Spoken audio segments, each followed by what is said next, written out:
Rifle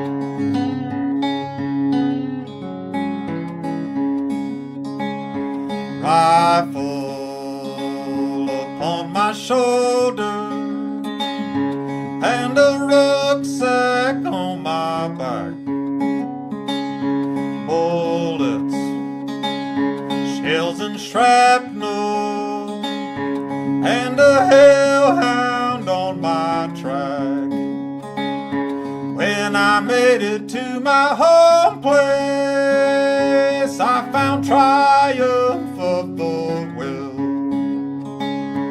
Where once lay a shining city, stood a fortress on a hill.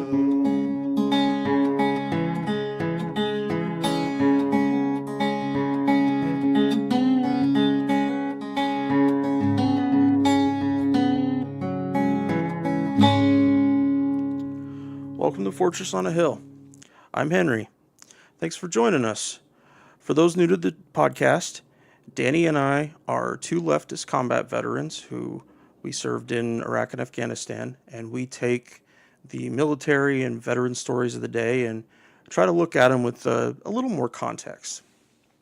Today is a headline day where Danny and I pluck recent news articles out of the news and try to add a bit of contrast and experience. And some of them are big, huge stories that have been ongoing for months or even years, and some of them are very recent developments, but we try to go through the news as much as we can and comb out the stuff that we really think people need to know about. So today we're going to be discussing recent news that President Bush is receiving an award from the National Constitution Center, a horrific choice, but one that we should dig through a bit. We're going to discuss President Trump's failure to acknowledge the survivors of sexual assault following the confirmation of newly confirmed Supreme Court Justice Brett Kavanaugh, and how President Trump's failure to acknowledge those survivors, how it makes life harder for survivors that are still serving in the military. But more to come on that. We briefly discussed the immense damage to Tyndall Air Force Base by Hurricane Michael, and how the Trump administration's failure to acknowledge and confront climate change is only going to make climate change overall astronomically worse. There are a few other short headlines. For those that have listened to the podcast before, you'll hear kind of a new way. We're trying to jump through several shorter topics in a quicker fashion, and I'd love some feedback if you guys have any. If you like it, if you didn't like it, whatever you have to say. My main headline for the day is the ongoing war in Yemen and the official response to that, the humanitarian disaster that America has created there, along with discussing recent developments with the Trump administration's response and how utterly unacceptable it is.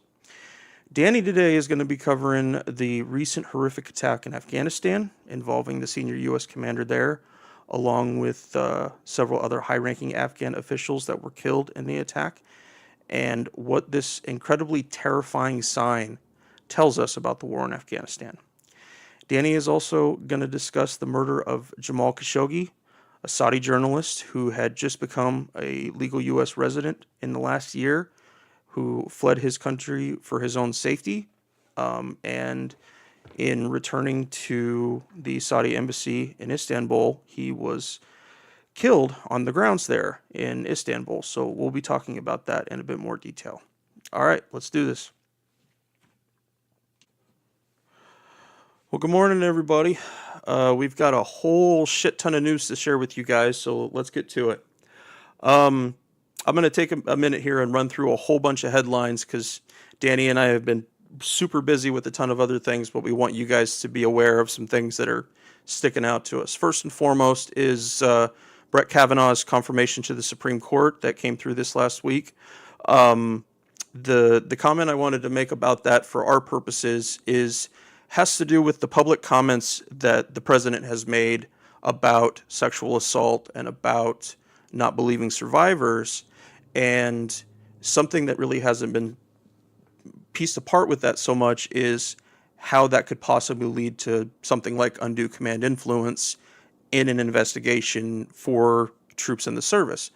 But in some ways, even worse than that, the president is telling our armed forces that this is acceptable, that his denial of that these things are happening to these women, whether they're connected to the president or not, is really setting things back. And the military has worked very, very hard trying to be supportive of sexual assault survivors. Certainly not perfectly, but I think that's something that needs to be considered when we talk about Brett Kavanaugh.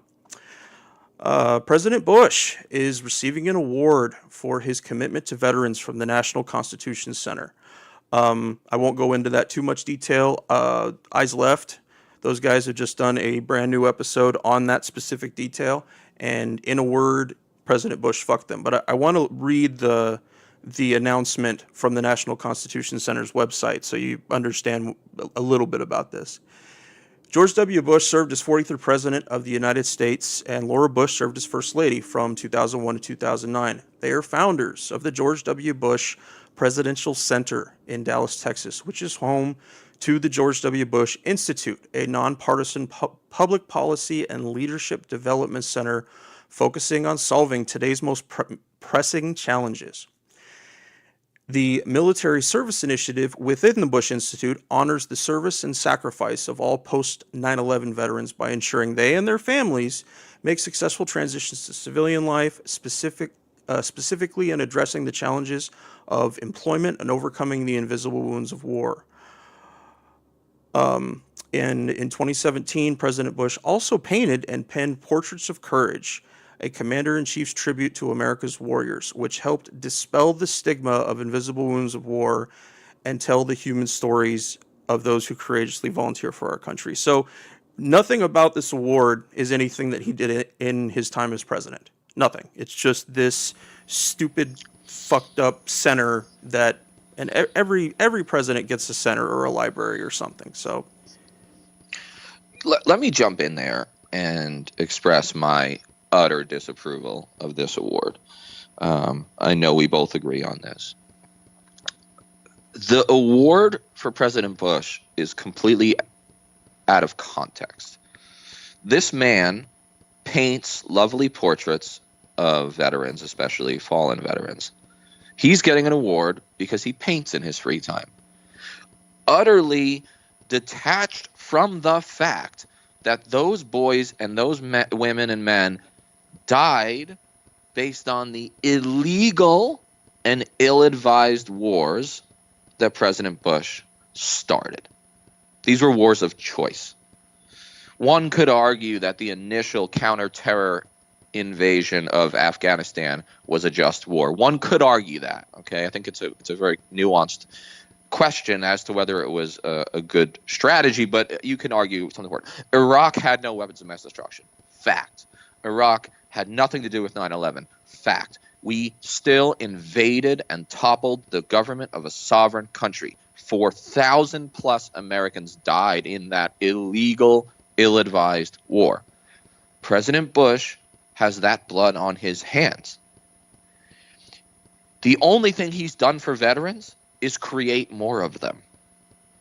Painting their pictures does not obviate him of that long-term responsibility for the deaths of 4,000 American soldiers and maybe close to 1 million Iraqis, depending on the count you believe. This award is a sham. It is a bipartisan charade.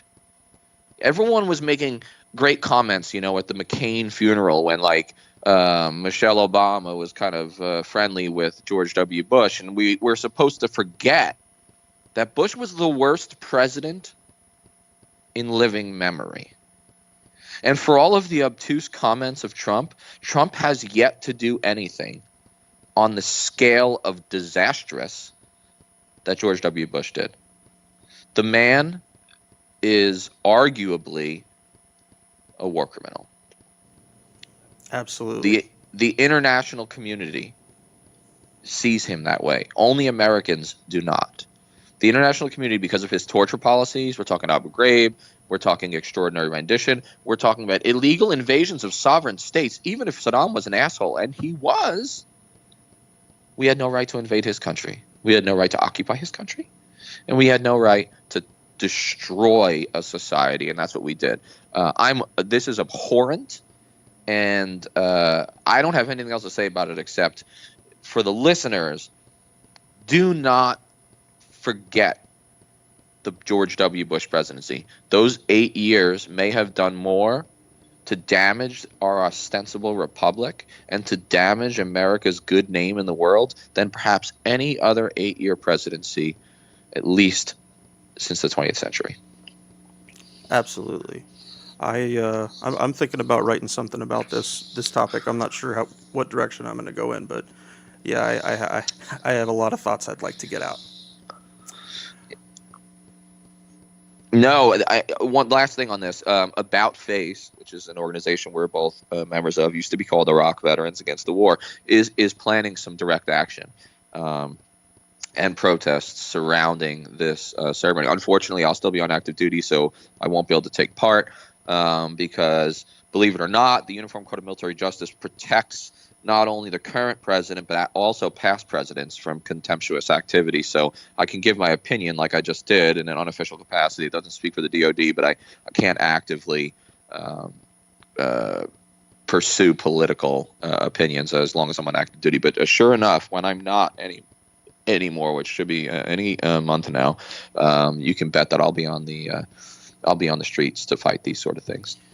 Looking forward to hearing about it, and I'm sure we'll advertise what's happening on the podcast as it gets closer. So next thing, we have hurricane damage to DoD facilities. Something that just trying to go through this real fast. So, the majority of all of our DoD facilities, Army bases, Air Force bases, they all sit within close range to our coastlines. And so as climate change continues to worsen, the effects are going to be first felt at the coasts, and DoD certainly sits right in that bloodbath. Tyndall Air Force Base was heavily damaged in Hurricane Michael.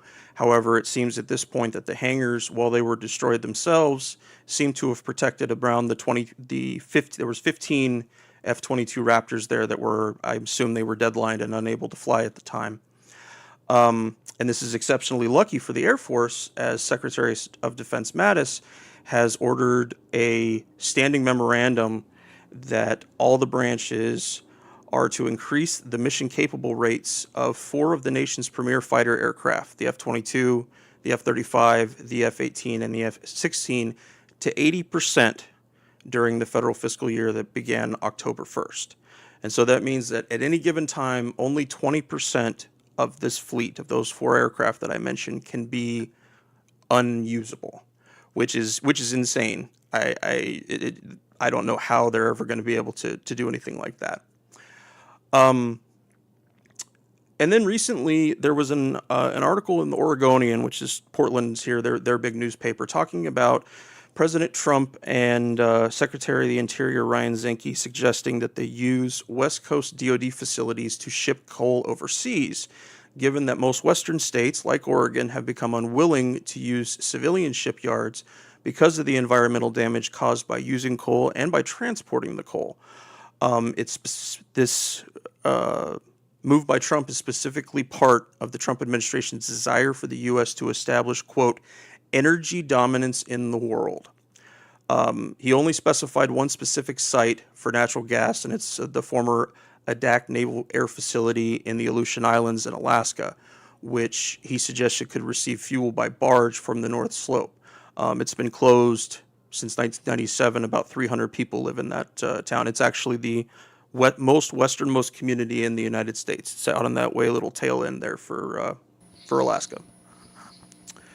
Well, can I jump in there for a second? Go for it. I want to kind of back up for a second, although I think the stories are related, and talk about climate change. We have a climate denier as president. He said it's a Chinese hoax. He continues to stand by that. We have one of our 2 major parties, the Republican Party, within which a vast majority of Republican citizens, as well as representatives in Congress, don't believe in climate change. Climate change is the greatest threat to the United States of America, more so than terrorism. Terrorism is a blip on the radar. The threat from terrorism is far from existential, but the threat of climate change is, of course, existential. It's something that our children and grandchildren are going to live with if they live. I want to just talk about DOD as it relates to climate change. So the Environmental Protection Agency and like the Center for Disease Control and a bunch of other Trump era agencies of the federal government are actually banned from using the term climate change, which is rather Orwellian, of course, right? And yet the DoD, to its credit, believes in climate change and has written several very powerful reports about the dangers of climate change and how it will affect military policy, how the military will be forced to deal with the refugee crises and from the rising waters. For example, Bangladesh will be underwater in 20 years. Bangladesh has like 80 million people. Okay, it's a big country, not geographically big, but it's highly densely populated. Some of the poorest people in the world. They're going to be underwater. Where are they going to go? Well, they're going to go to Pakistan. Okay, they're going to go to India. They're going to go to Burma. So expect a major refugee crisis and all the stuff that comes with it. But let's talk just in a more simple sense about the DoD facilities. I think it was Hurricane Irma or Irina, I can't remember which one, a few years back. When it hit Florida, 3 major military bases were evacuated. One was an Air Force base I can't remember the name of. The other was the Miami-based Southcom Command, which is the command that covers all military operations in Latin America. Pretty important, right? But they all had to go home. They all had to leave the area, basically shutting down operations in South America. And Central Command in Tampa, CENTCOM, was also evacuated. Now, these storms are going to be ever more recurrent. And eventually these storms are going to just destroy much of coastal Florida. Central Command is running 7 wars right now, okay? Or at least 6. I guess AFRICOM is running 1. And the idea that the headquarters, the 4-star headquarters of Central Command could potentially be evacuated again for a storm at a key crisis moment is a genuine threat to our national security. So forget about the fact that Bangladesh is going to be underwater. Forget about the fact that New York City is going to be underwater. And all the refugee and instability crises and eventual violence that's going to mean for the military. Just on the most basic terms, some of our key commands are going to be underwater in our lifetime, yours and mine. I mean, our kids, they're going to live in a whole different world. Yeah. And so the irresponsibility of climate denial shocks me because the American people and American policymakers, let's be honest, they are veritably obsessed with national security.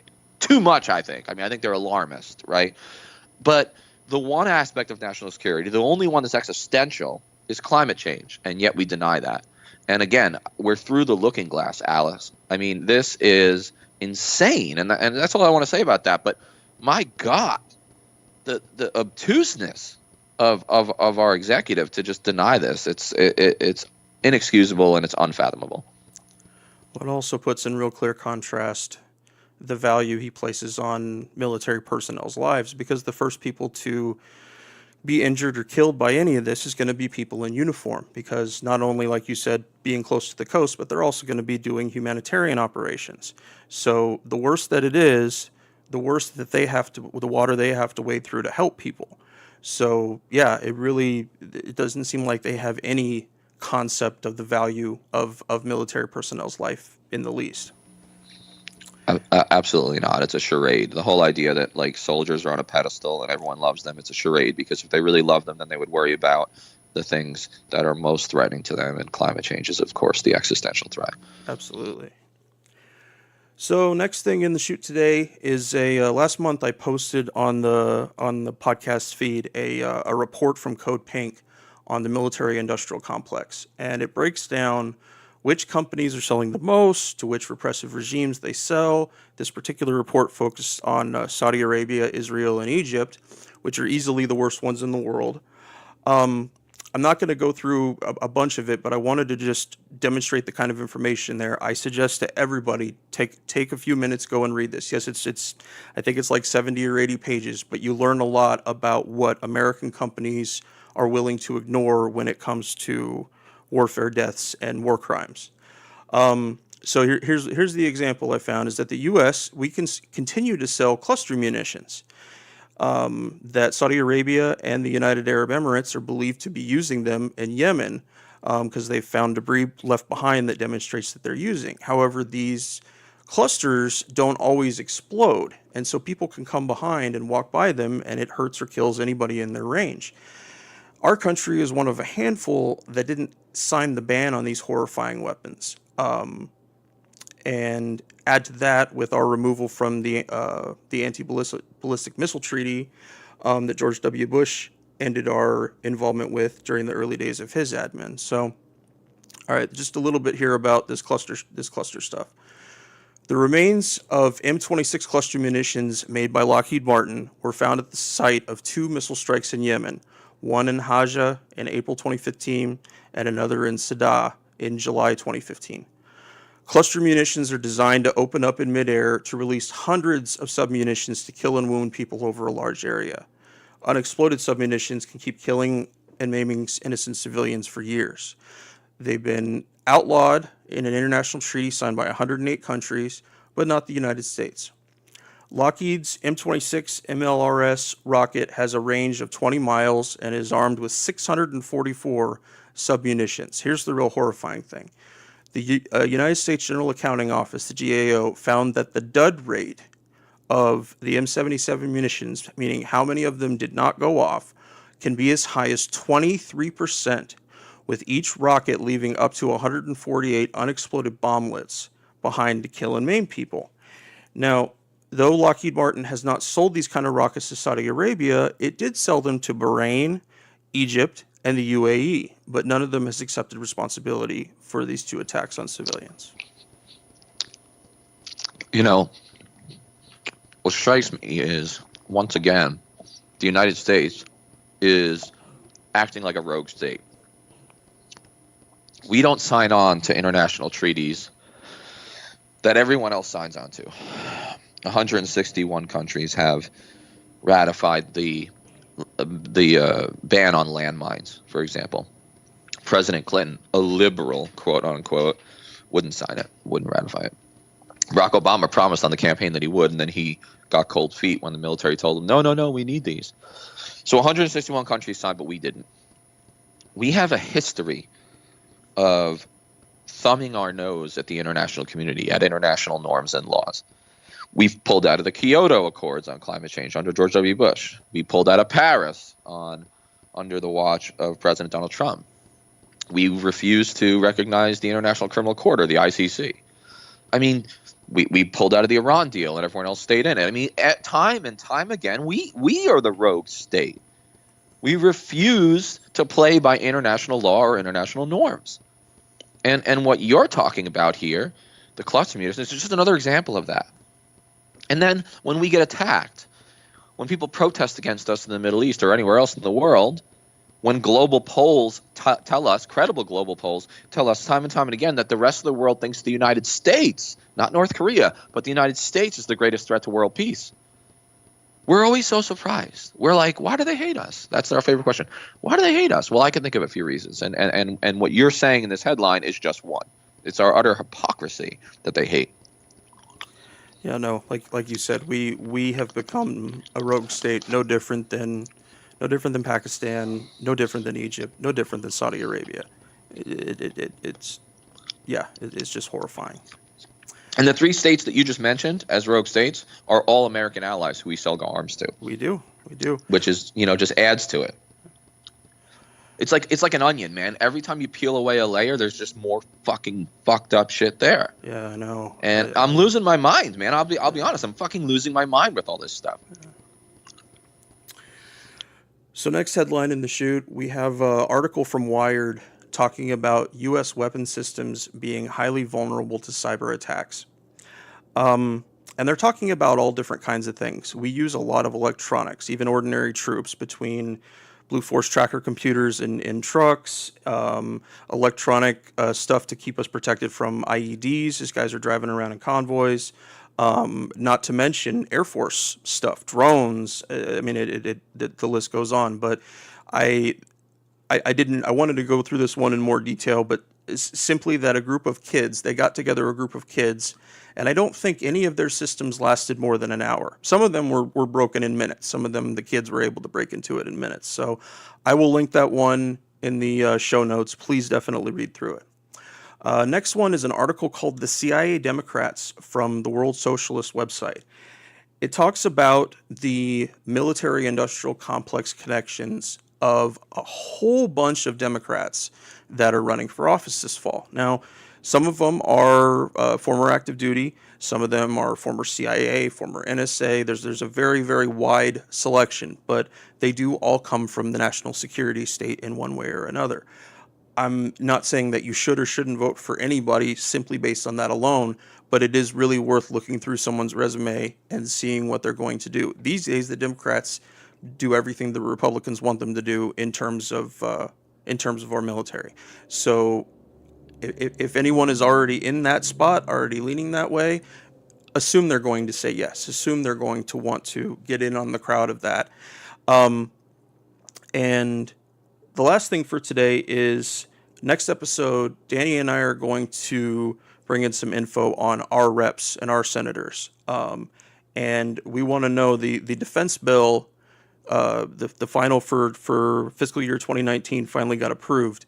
And they mentioned I listened to a podcast called The Political Fallout Shelter, which is run by Military Times.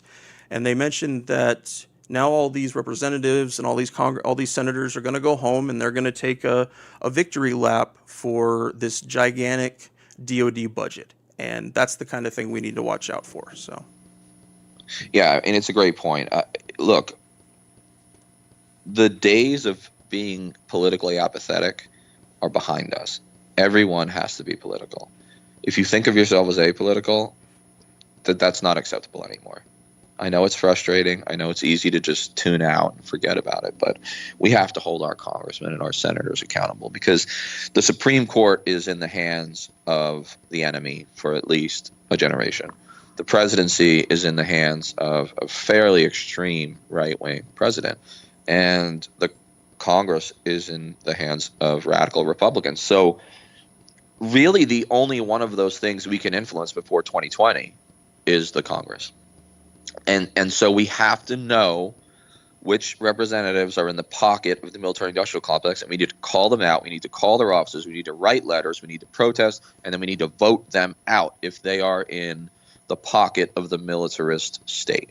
And so me and Henry are going to take the lead on that, and we're going to give you a report, good, bad, and ugly, on our representatives, and then encourage you guys to do that kind of research as well.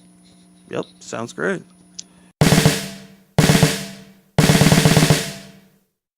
I really hope you're enjoying the podcast. But truth be told, I need your help. No, I don't need you to move a couch or borrow a leaf blower. No, I need you to hit pause on your podcasting app right now and share this episode with somebody you know, somebody who you might think might be receptive to it. It could be a friend or relative who's considering joining the military, or a veteran you know who might be interested in hearing a little more truth in their news about military and veterans. We rely on you all to help us reach as many people as possible. So please hit that pause button right now and share this episode with somebody. Sharing all done? Good? Okay, good deal. I know Uncle Al will cuss a lot listening to the episode, but he'll appreciate it when the cursing stops. Now I want to mention something about Patreon. We are always in the market for more Patreon supporters. So if you get the chance, please come out and support us. You can support us for as little as $1 a month. And what do you get for your dollar, you ask? Well, you get a 1-minute drop on any topic you choose once a month. Just email us your question or comment, and we'll give it the old Henry Danny breakdown on air. Guaranteed to have 60 seconds of our time. We may spend more on it. We prefer to do military and veteran topics, but whatever topic you think might be pertinent. And we may spend a whole bunch more time talking about it, depending on the topic. And for contributors, a bit north of $1 a month, we have some bonus episodes, some essays of mine, and a few other things as well. We're still in the process of building our rewards. So if you have any suggestions for Patreon rewards, please let me know. I'd like to take a moment here and thank by name our 4 honorary producers that are supporting us on a Patreon. And they are Matthew Ho, Will Arens, Gage Counts, and Fahim Shirazi. Anyone who contributes $10 or more on Patreon each month will be listed as an honorary producer. To everyone else who contributes on Patreon, thank you so much as well. Your response has been really wonderful. Now, back to the podcast.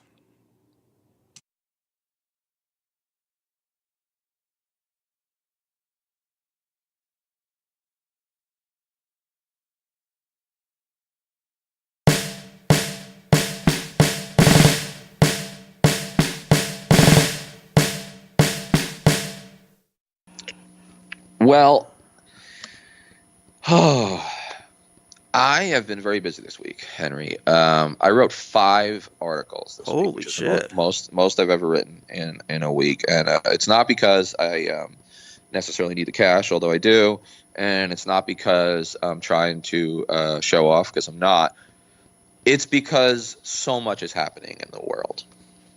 And we have to talk. We are obliged to talk about Saudi Arabia, about the murder and dismemberment mafia style of a dissident journalist, Jamal Khashoggi.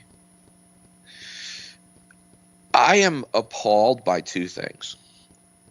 The first thing I'm appalled by is the brazenness of MBS, the Crown Prince, and his Islamo-fascist government. The brazenness of this murder to kill a Washington Post correspondent in the consulate of Saudi Arabia in Istanbul, Turkey. So not even on actual Saudi soil. The brazenness of that attack, it shows how confident they are that they can get away with anything. And they're not wrong, because, I mean, they behead women for sorcery and we don't say shit. So, they figure America will back us no matter what we do. And they have every reason to believe that, because the recent history since 1945, when we made our devil's bargain with them, has shown that to be the case. But you know what the second thing that bothers me about this story is? I'm upset, and this is going to transition to your next piece. I am appalled that it took this incident to bring Saudi Arabia under the microscope. What do I mean by that? Saudi Arabia, as we're going to talk next, is starving and bombing Yemen into oblivion. Saudi Arabia has been beheading dissidents, adulterous women, allegedly adulterous women, women who practice, quote, witchcraft, whatever the fuck that means. And they've been doing this for years. Saudi Arabia is the ultimate rogue state. Saudi Arabia is one of the last absolute monarchies on the planet. It is a complete fundamentalist theocracy. And yet there are, quote, allies. There are, quote, partners. We don't even pretend to value human rights anymore. We don't have a single leg to stand on. As long as we back the Israelis and the Saudis, we can never again say the phrase U.S. values and norms or human rights, because it's bullshit. So here's my take on it. It's a cynical take, but it's accurate, I think. The only reason this story is making big news is because Khashoggi, God rest his soul, was one of them. What do I mean by that? He was part of the media. He was one of their boys. Fuck the Yemeni children starving to death. No one gives a shit about brown kids in Yemen. But one of their own got killed. One of the media's own got killed. That's why this is a story. That's why this is headline news. So am I glad that it's under the microscope? Am I glad that we're reevaluating our relationship with Saudi Arabia? Of course I am. But I'm appalled that it took this incident, which is relatively minor, not for Khashoggi and his family, but relatively minor when compared to the other crimes, decades-long crimes of the Saudis. It shows just how bereft of nuance and context the media is. They only care about their own, and that's why this is a story. There's been so many killed journalists lately. I mean, not specifically in the Middle East, although that does happen a lot, but South America, the recent deaths in Central America, that Ukrainian or Bulgarian journalist that I think Russia had killed recently. It is a horrifying time to be a journalist, and especially ones that goes into those places. And to me, it seems very disingenuous on their part that this was the thing. Again, it connected all the right pieces for anybody wanting to start criticizing Saudi Arabia at that point and needing an excuse. But journalists have been under siege for a long, long, long time. Them finally waking up to it and now connecting it to the horror of Saudi Arabia, that's just fucking laziness on their part. It's yeah. But the killing itself, 2 planes landed in Istanbul. They were only on the ground for 8 hours. Brought their own doctor with them. Yeah, they came at 3:31 in the morning, by the way. Like who? And they said they were tourists. What tourists land at 3:31 and stay for 8 hours? Sorry, go ahead. Exactly. No. And that's it. Is that thinking at this from a military planning standpoint, this entire thing must have taken a lot of time on their part to plan, to be able to get personnel in and out that quickly. And so the question I have is, I saw in the media that Khashoggi was, he wasn't a fan of Saudi Arabia, but he also wasn't the greatest critic of them. Was it instead because he criticized President Trump? Because I know that they get really, really protective about leaders that are absolutely in their favor. So yeah, I mean I don't even want to speculate on that because I have only limited immunity since Trump is my commander in chief. So I can't say that I believe that to be true. I'm horrified by the fact that it's even a possibility, though. Yeah. I'm horrified by the fact that we even have to speculate on this, and I think we do have to speculate on it. This is a disturbing story.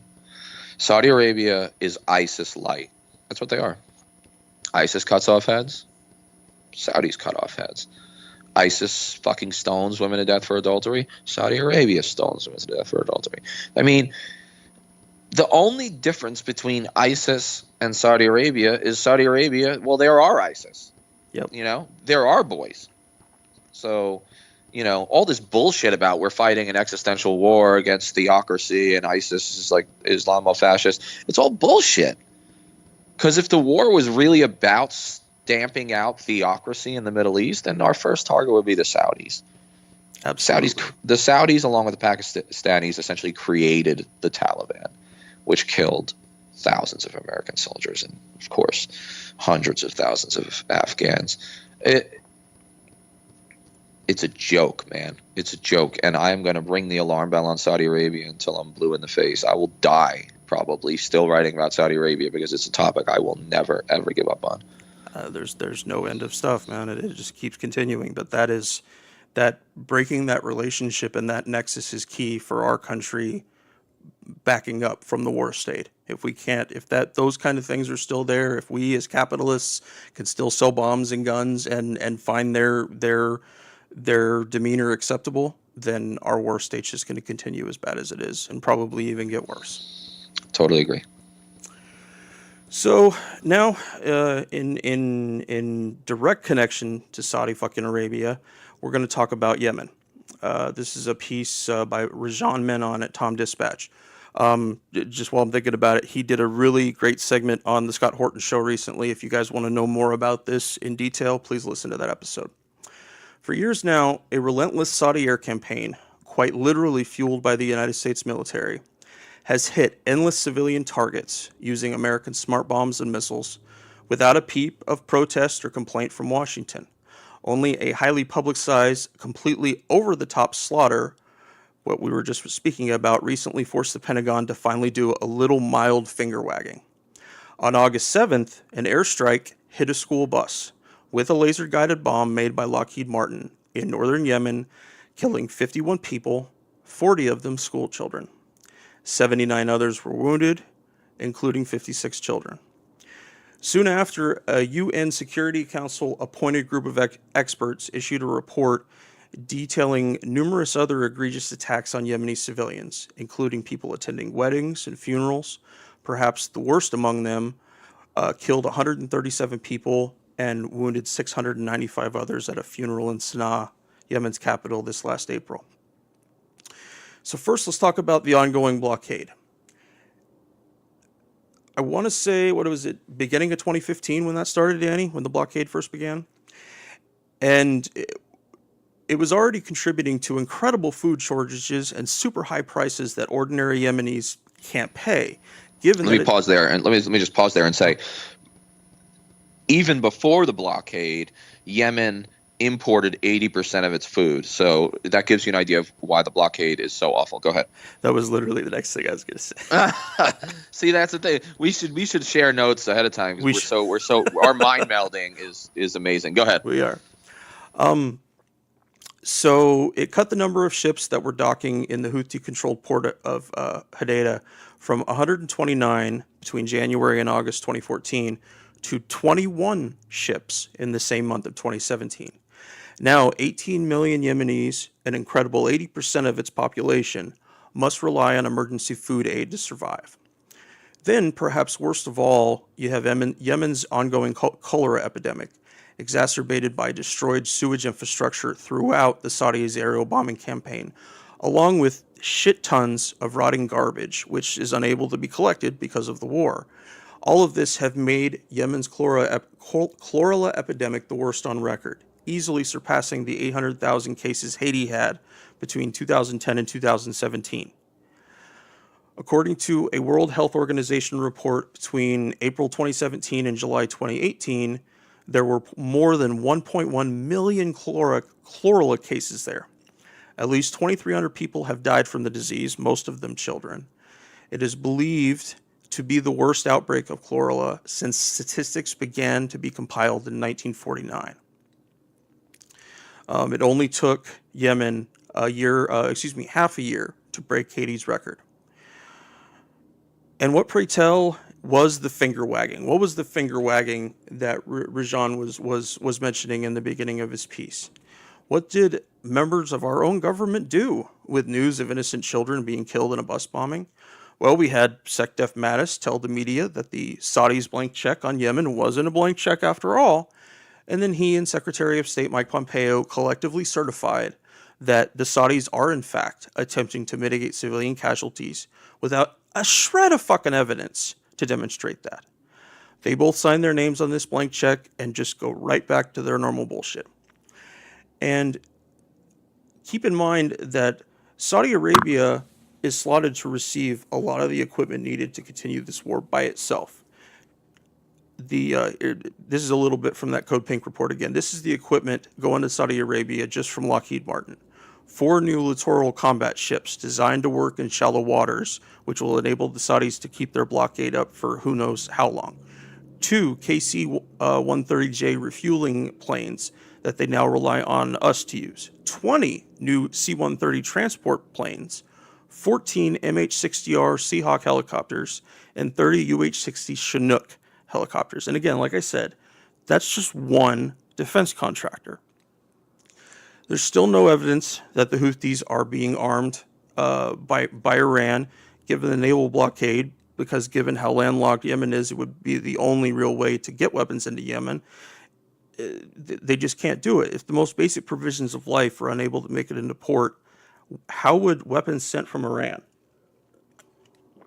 Also, Iran is currently making a huge investment in their militias and forces currently deployed in Syria. So, go ahead, Danny. You know, Yemen is probably the story of our times. I think the catastrophe in Yemen is what historians will remember about this period. You wouldn't know it from watching the mainstream media because they're too busy reporting on fucking Kanye West in the Oval Office and Trump calling a fucking porn star that he slept with horseface. Can I just pause there and say, could you imagine any other president getting away with sleeping with a porn star, paying her off, and then insulting her looks. I mean, imagine if Obama did that. He'd have been impeached. Anyway, so Yemen is making the news a little bit of late because of the Khashoggi thing and because Saudi Arabia is under the microscope. For the most part, Yemen's been unreported in the mainstream news. I think there was I heard something about there was 413 references to Stormy Daniels before there was a single one on Yemen on MSNBC, which is the quote liberal network. There's no such thing as liberal news anymore, of course.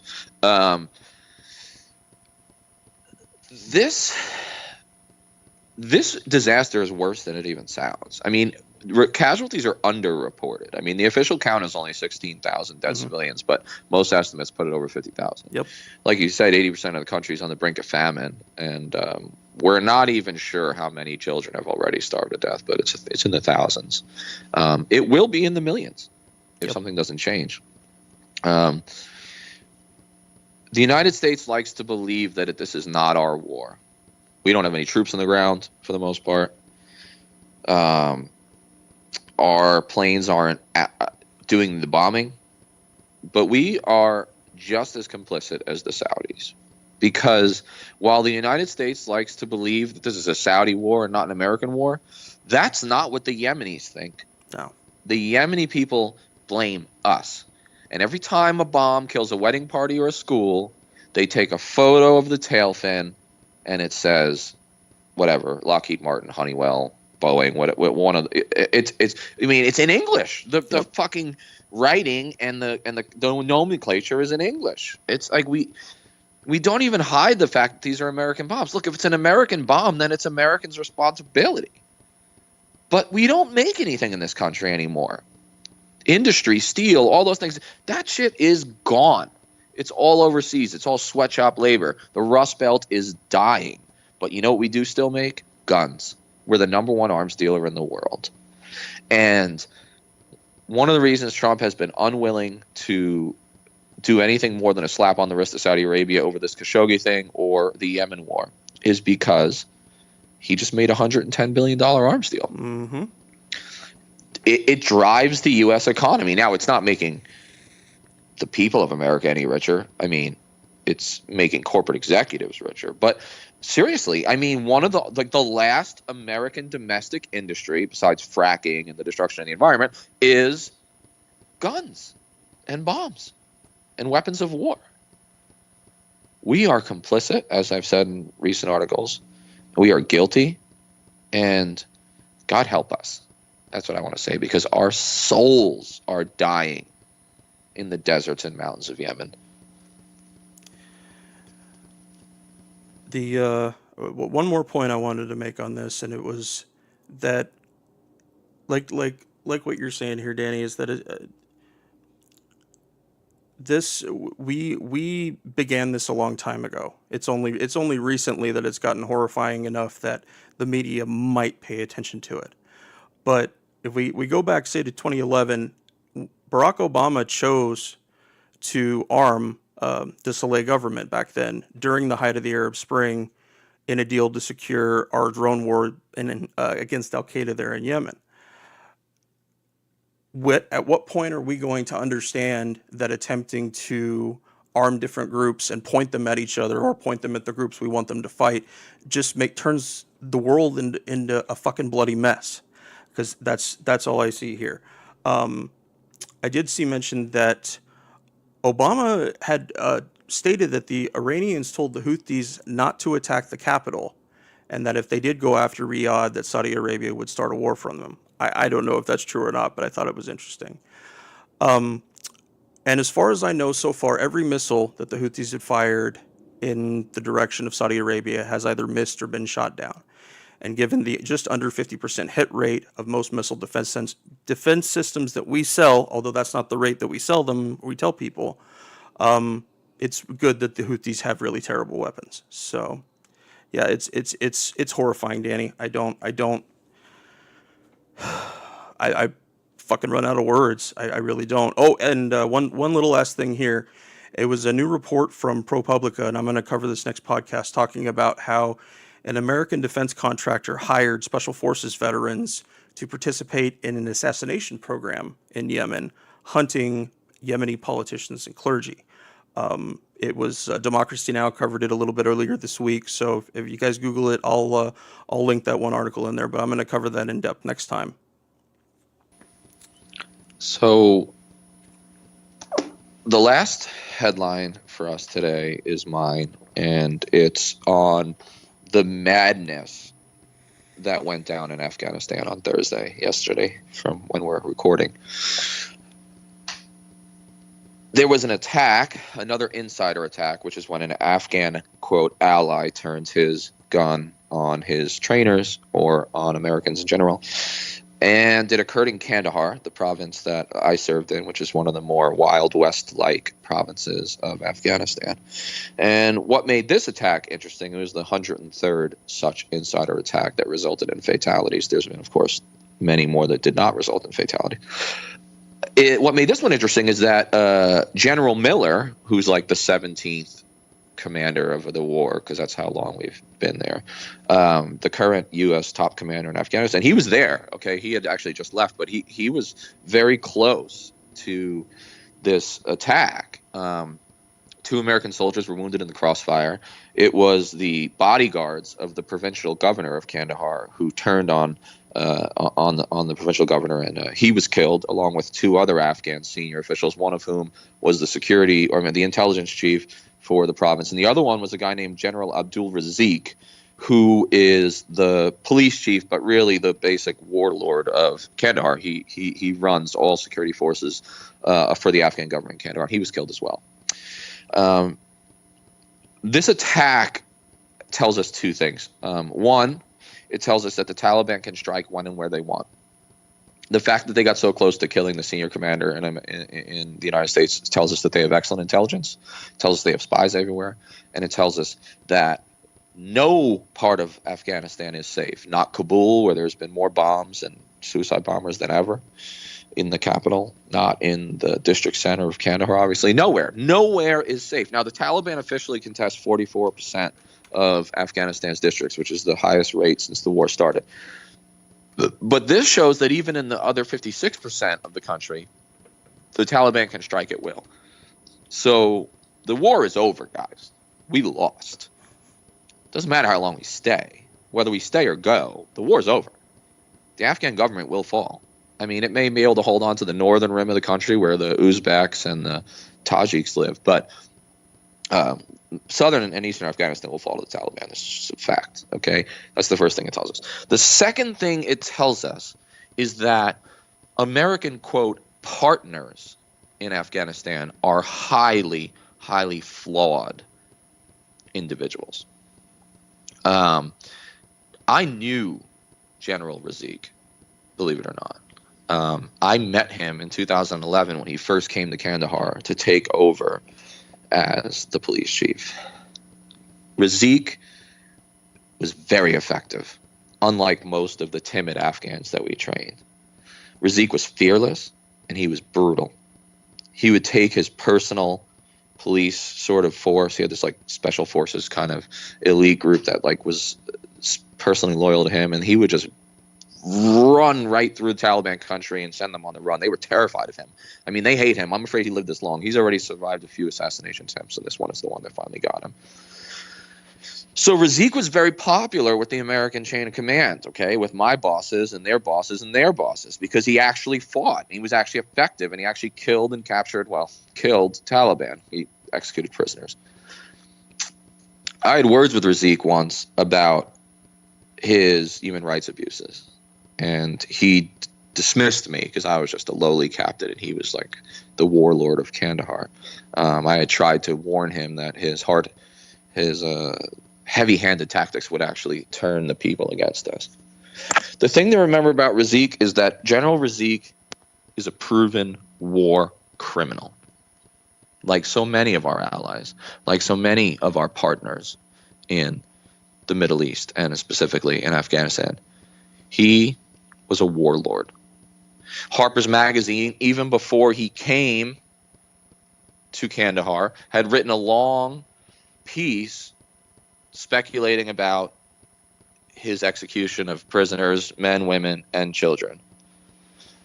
in Spin Boldak, which was the province he was in before he came to Kandahar, or the district he was in before he came to Kandahar. What does this tell us? It tells us that even the best American allies in Afghanistan are highly flawed. This is a messy, messy war. Most of our partners on the ground are corrupt. They are drug dealers. They are murderers. They're monsters. Razik was effective, but Razik was a monster. So not only is the war over militarily because we lost, but from the start, our partners were utterly flawed. We never had legitimacy there. We never had an Afghan government that was holding to quote unquote American values. The cynicism of our campaign in Afghanistan is appalling. When I read this story, I remembered looking in his eyes, in Razik's eyes, and they were dark, dead shark eyes. He was a killer. And sometimes you need a killer to win a war, but you don't need someone who kills women and children or executes prisoners. So I'm sorry for his death, like I'm sorry for the death of any human being. But this attack, this insider attack, the 103rd such insider attack that resulted in fatalities, to me is indicative of the absurdity of our war in Afghanistan, America's longest war.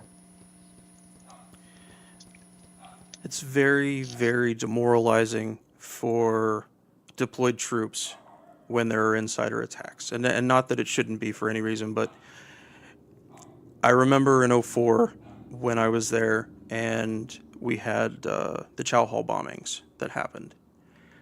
And we felt like there was no safe place, and granted, should there be safety in that way? Should there be safety in a war? But, we couldn't go to our barracks, couldn't go to the Chow Hall without feeling that we were under attack. And maybe that's the greater point, is that we brought our quote unquote benevolent forces to try to go and work on this thing, but we didn't find any benevolent forces. So it just goes to show that history rewriting only works so far. We can only rewrite certain narratives before we just look around and, yeah, you're full of shit. This is just horrifying. You can't prove to me that this is anything other than a complete disaster, which the war in Afghanistan is. Anytime anybody mentions any kind of success in Afghanistan, I want to throw up a little bit, personal or otherwise. Yeah, I mean, I actually was contacted by several of my publishers yesterday as soon as the news dropped of all this madness in Afghanistan, because everybody wanted my take. And so I banged out an article very, very quickly, but I think it's a good one. It'll come out next week. I'm going to write a preview of the article on the Fortress on a Hill webpage, so check that out. But essentially what I entitled the article Quagmire, and I think the subtitle is, what the killing of Razik tells us about the Afghan war. And I think what it tells us is that the entire thing was an immoral crusade, and it was unwinnable, and it is a quagmire, and it's not worth a single more American dead. I cry whenever I read stories, and I mean that, about Americans being killed in that wasteful war. Because I know, as a commander who's done it 8 times, how hard it is to tell a family that their son or daughter is dead. And I know that I could never, with any honesty, explain to them what exactly their son or daughter died for. And like I've said in many articles and many times in this podcast, the day where that becomes true is the day that the war ought to end. When you can no longer look someone in the eyes and explain what precisely their son or daughter died for, it's time to get out. Because you know what? Dirty little secret, they died for nothing, except their buddies. But that's not good enough. We owe these families more than that. Absolutely. Absolutely, we fucking do. And we also and the shitty pipe dream that our guns and our bombs can get carried overseas when we're going to do good, which isn't true. It's over and over and over we've demonstrated it.